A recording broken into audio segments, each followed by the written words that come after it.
କଇଁଛଙ୍କ କାହାଣୀ ବିଷୟରେ ଶୁଣିବା। ଗୋଟିଏ ଠେକୁଆ ବଣ ବୁଦାରେ ଥାଏ। ଗୋଟିଏ କଇଁଛ ସେଇ ବୁଦା ପାଖରେ ଥିବା ପୋଖରୀରେ ଥାଏ। ଠେକୁଆ ଓ କଇଁଛ ସଙ୍ଗାତ ହେଲେ। ଠେକୁଆ ଓ କଇଁଛ ଦୁହେଁ ମିଶି ଖେଳିବା, ବୁଲିବା ଓ ମଜା କରିବାକୁ ଆରମ୍ଭ କଲେ।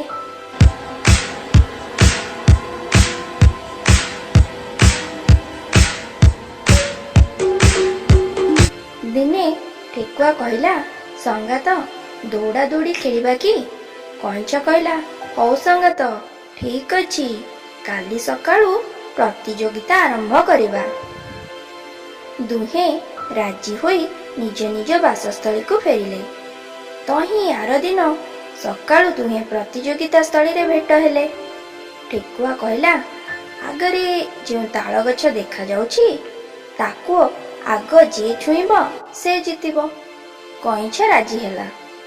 ତାପରେ ଗୋଟିଏ ସ୍ଥାନରୁ ଦୌଡ଼ା ଆରମ୍ଭ ହେଲା।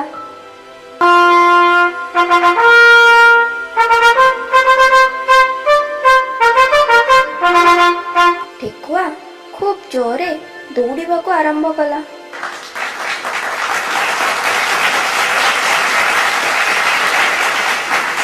କିନ୍ତୁ କଇଁଛ ତ ଧୀରେ ଧୀରେ ଚାଲୁଥାଏ।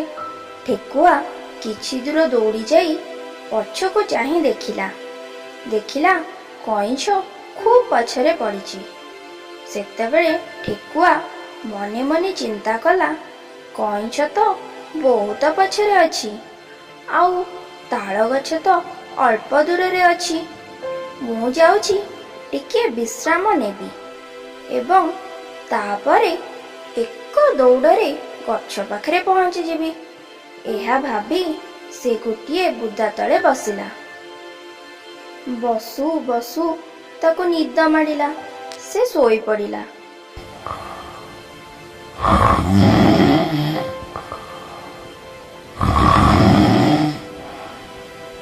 କଇଁଛ କିନ୍ତୁ ଧୀରେ ଧୀରେ ଚାଲୁଥାଏ।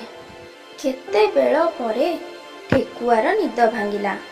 ସେତେବେଳକୁ କଇଁଛ ଗଛ ପାଖରେ ପହଞ୍ଚିଗଲାଣି। ଠେକୁଆ ଧଡ଼ପଡ଼ ହୋଇ ଦୌଡ଼ିଲା।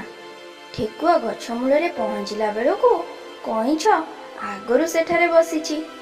କଇଁଛ ଜିତିଲା ଓ ଠେକୁଆ ହାରିଲା।